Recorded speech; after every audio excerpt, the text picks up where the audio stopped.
இந்த போறப்பு தான் நல்லா ருசிச்சு சாப்பிட கிடைச்சது. ஆஹா ஆஹா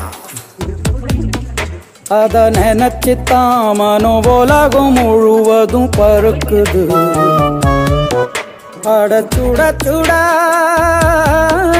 அட சுட சுட அந்த மதுர மல்லிப்பூ இட்லியே மீன் குழம்புல கொஞ்சம் புரட்டி சாப்பிட எச்சிலு ஊறுது உள்ளுக்குள்ள.